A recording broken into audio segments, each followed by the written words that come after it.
Well, there'll be people in the media, in the academic world, and in politics, particularly those who believe that third parties can make better decisions than people can make for themselves, and particularly when they are those third parties.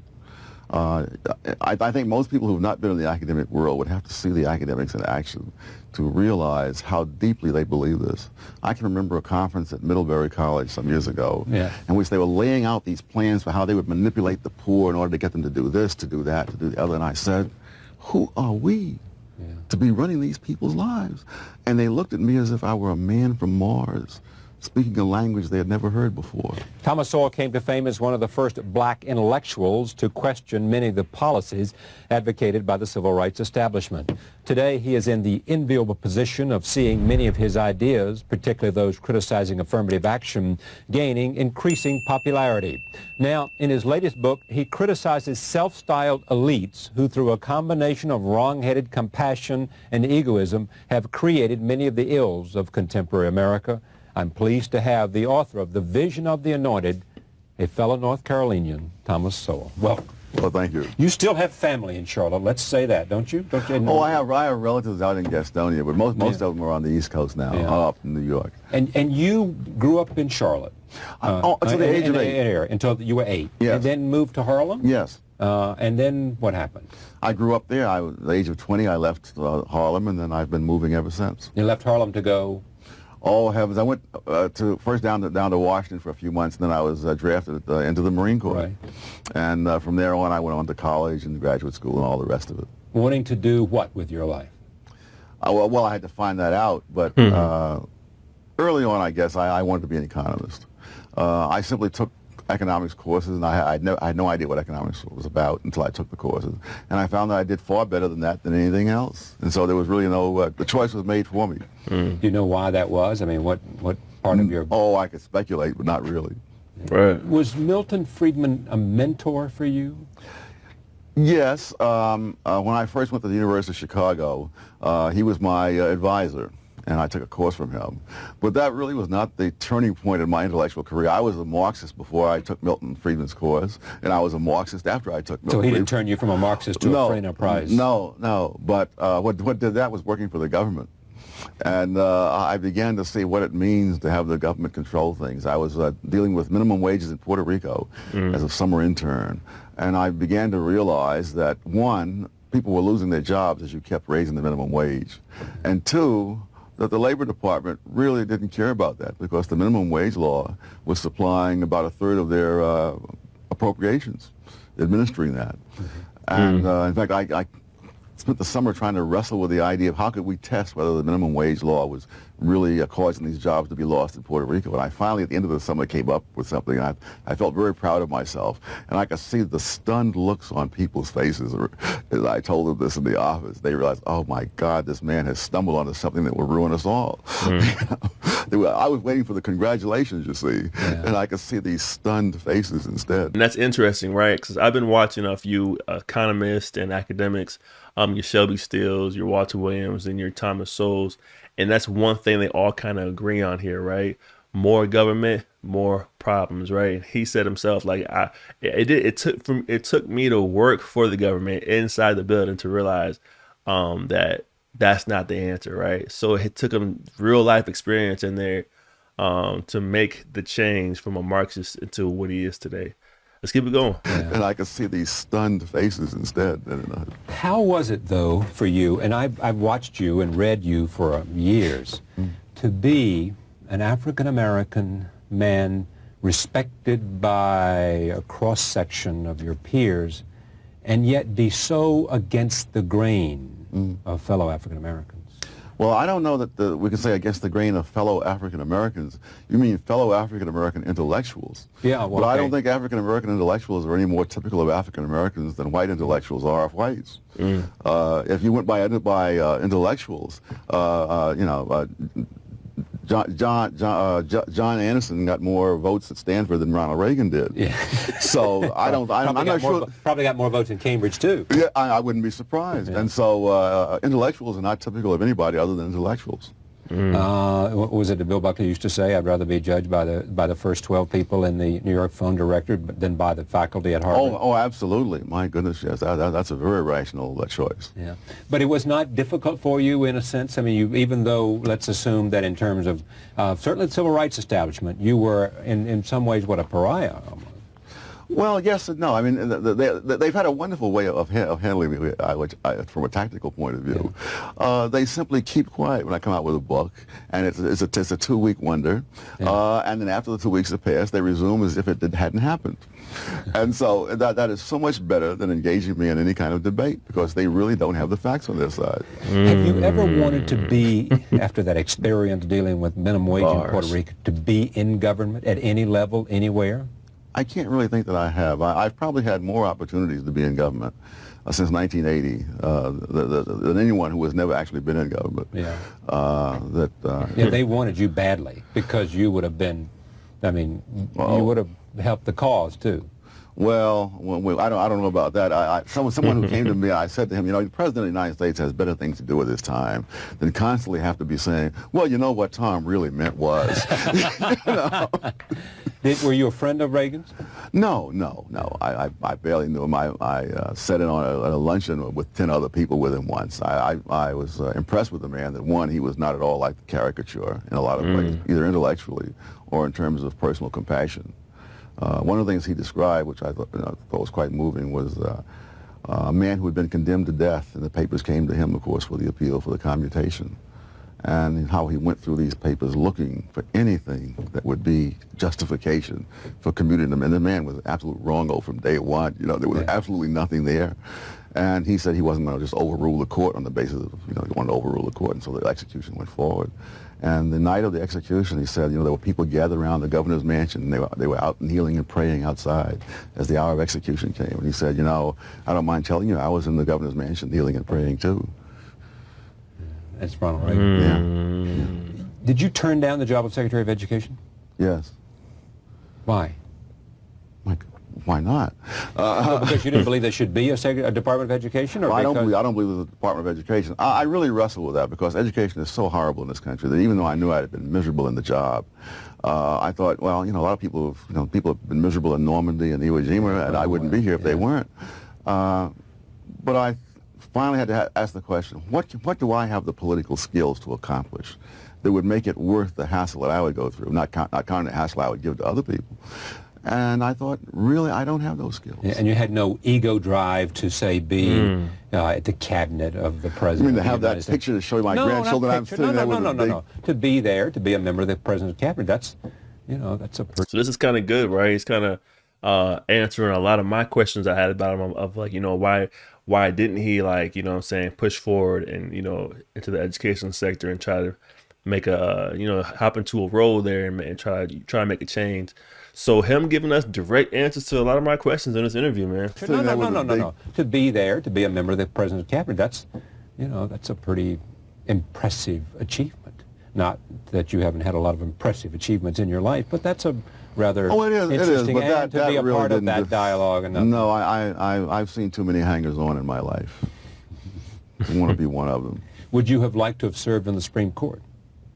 You don't have to be a lawyer to be on the Supreme Court. Someone raised that question. The first time I heard that raised, it was back in 1980, and I just given a talk on Capitol Hill, and I was walking across the Capitol grounds with a bunch of young legislative aides, and I said I poo-pooed the whole thing. And among those young legislative aides was a young man named Clarence Thomas.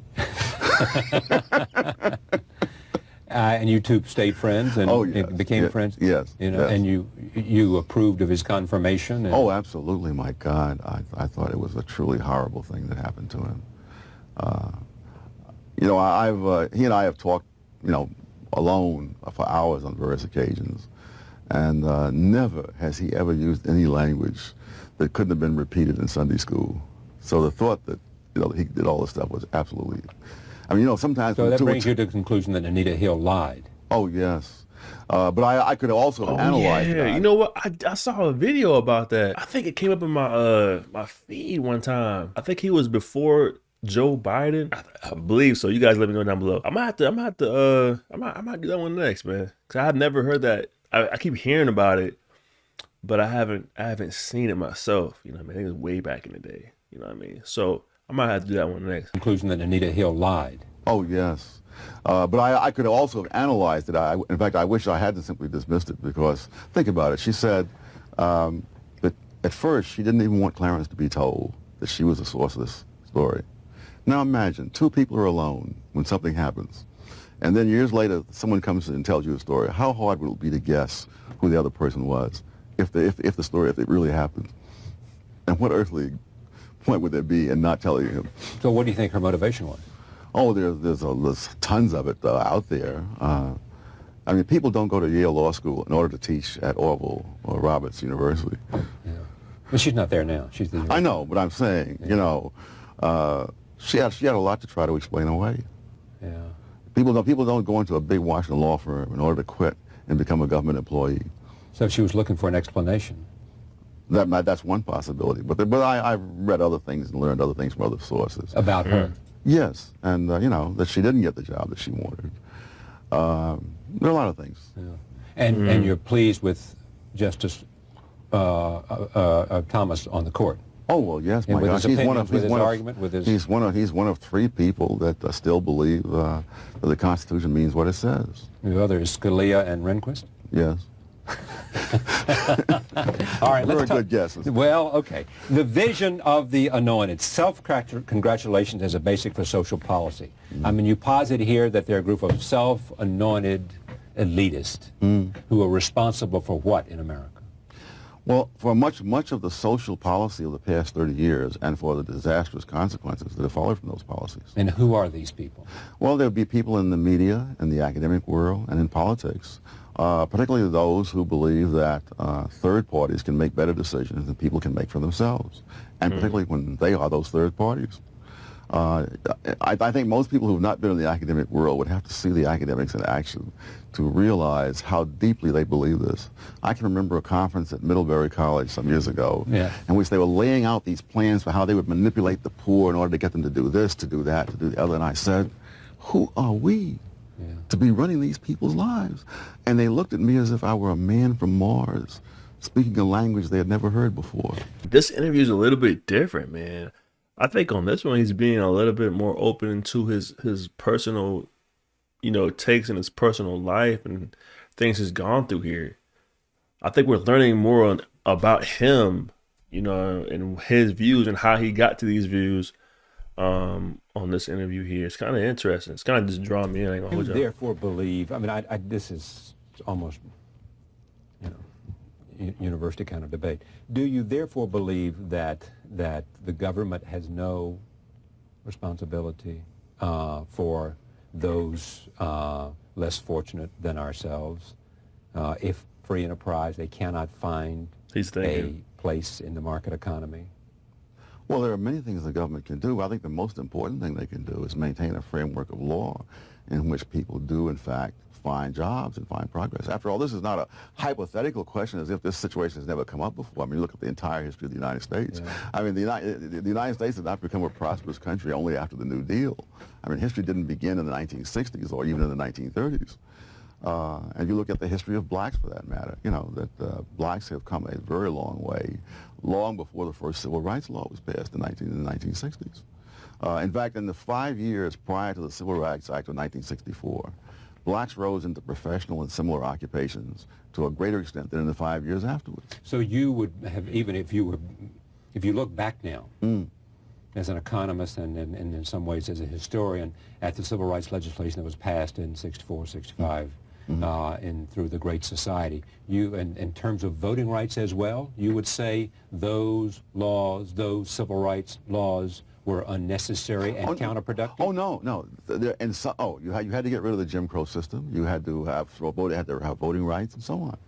But I remember back in 1964 writing to a friend, as the Civil Rights Act of 64 was being fought out in Congress, that I hoped this law would pass with absolutely no crippling amendments, exactly as it was written, because among other things, it had some good things in it. Was one reason, but the other reason was that I was convinced that it would not have the effect that they thought it would have, and that what I assumed very incorrectly was that once people saw that yes, this would break down the Jim Crow system. It would not cause any dramatic improvement in the economic condition of black people, and the people would then say, no, now we have to turn to something else in order to do that.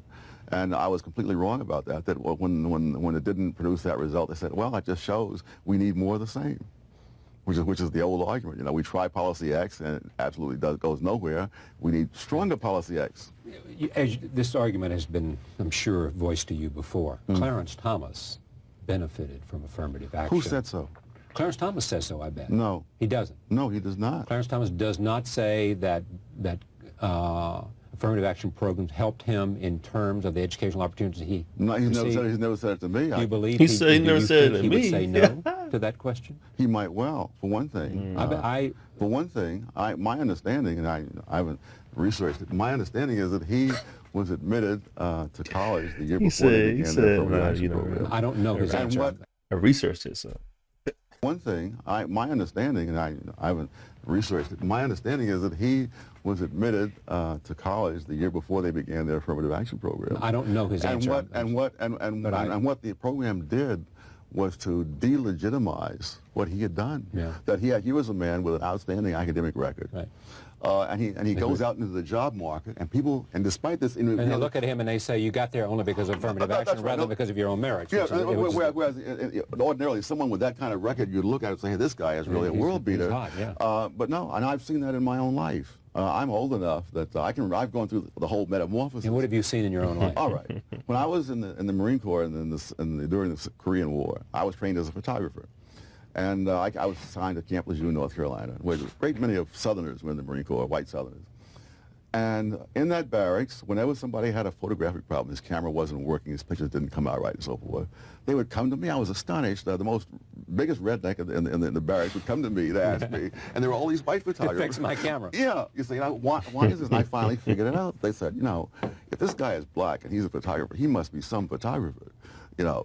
Now, when I started teaching in the early 1960s at Douglas College, I read up on all the stuff about new teachers, you see, and how it's hard to get the respect of the students, particularly if you're not much older than they are, and I looked younger than I was. And so I worried about that, you see, and I walked in that room the first day, and there was instant respect. And it sort of took me aback. And I realized, no, they're saying, look, this guy, I was the first black male to teach there. This guy must be something else, Go forward now 10 years. By this time, I've completed my degree. I've written my books, journal life, the whole thing. I'm now teaching at UCLA, and students will come up to me at the end of the term. They'll say how much they like the course and all that. And somewhere in the course of that, there'll be a slip up, and they'll let it out that they were quite surprised that the course was as good as it was. And one of the things that struck me even before the end of the term, one kid came to me one day, and he had a passage in the book he was having trouble with. And he said, can you tell me what this means? I explained to him what that passage meant. He said, are you sure? And I said, yes, I wrote the textbook. And he looked in the front, and he's really embarrassed. But this is what affirmative action has done, you see. So you can't see any positive contribution to affirmative action. I don't doubt that in fact it increased the pool, as is frequently used, the expression of what affirmative action can do is increase the pool of applicants. I don't applicants. know what that means, and I've never had anybody explain it to me. I've studied affirmative action in this country, in India, in Malaysia, in Sri Lanka, in Nigeria. They have some version of it in Israel. Well, let me explain as it was explained to me. It is the notion of, let's say you're on the admissions committee at Harvard, and you're going to choose so many people. You're going to let people in for a variety of reasons. One is sheer academic merit. They scored 1,600 on their college boards. That's a good entry. They've got a brilliant academic and athletic background, and they happen to be a virtuoso violin player. And the violin player helps.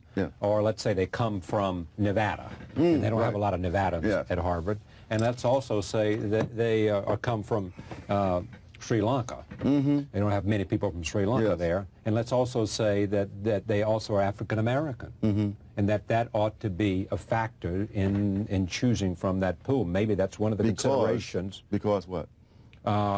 Because diversity of a student body is a healthy factor. I'm fascinated with the extent to which words, we're conditioned to react like Pavlov's dog to words. I hear diversity. Someone was asking That'll me, make me look bad, Professor. Diversity. someone today who was a trustee of a college was saying that they were going to pick a new college professor. I said, what you should do is have a stopwatch there and just count how long it is till each of the contestants says the word diversity. And the guy who says it, you know, he's 35 minutes into the interview, and the other guy who says it, you know, the first sentence, the guy who takes 35 minutes, he should be at the top of the list. The guy who said it in the first sentence should be at the bottom.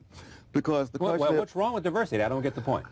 my point is that this is a word that has become magic. What does it mean, if anything? Become magic. Are you saying to me that all black people are alike, therefore you've got to mix and match by race?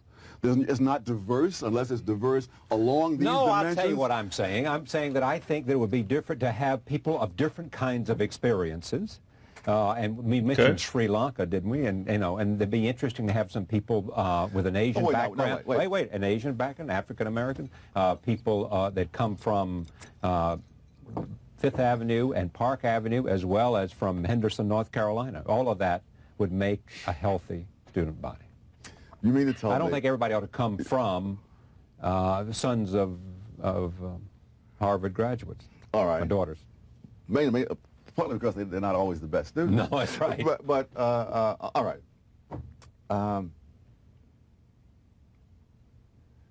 That argument, I think that doesn't make it. I slipped my point there for a minute. Well, I mean, you have thought long and hard about this, and much longer than I have, and you bring to bear wait. much But more that's the theory. powerful That's the theory. analytical Unfortunately, the facts are quite different.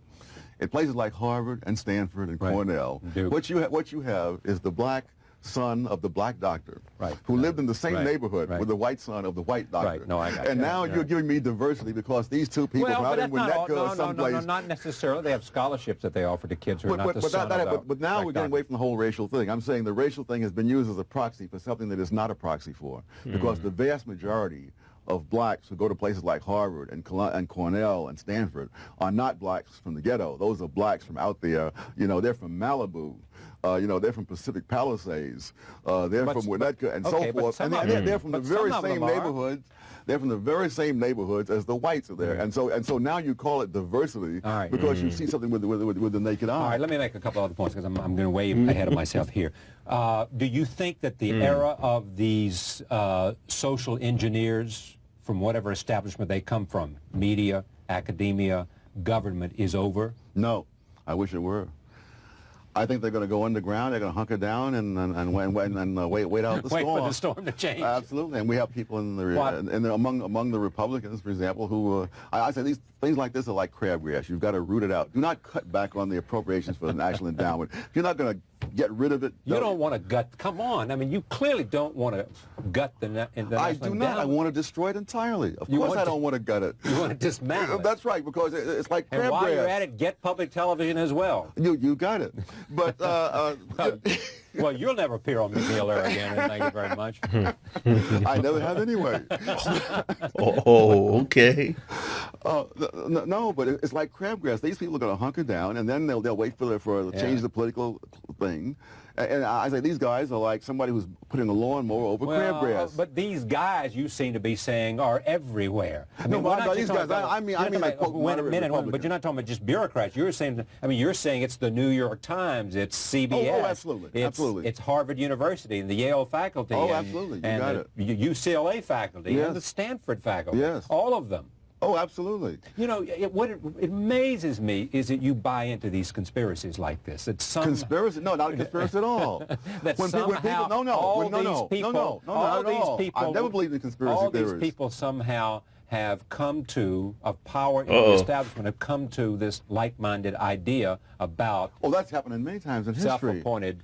and I don't believe it for a minute. I think if people at Harvard meet wholly independently and sealed off from people from Stanford, and they go into those committee rooms, they will come out with the same kinds of policies because they went in with the same assumptions. And because their experiences, you suggest, are essentially the same, probably.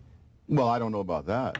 I don't know about that. Then why do they come to the same conclusion? Oh, because they operate under the same assumptions. And why do they have the same assumptions? For reasons which can go back into history. No, come on. Why do they have the same assumptions? What do you mean go back in history? this has been a set of assumptions that's been very popular among intellectuals. What has happened in our time is that intellectuals have been taken much more seriously since the 60s than they were before. I think we're suffering the consequences of it. It's not the first time in history that intellectuals have been taken seriously, and disasters have followed. So we shouldn't have taken Milton Friedman seriously?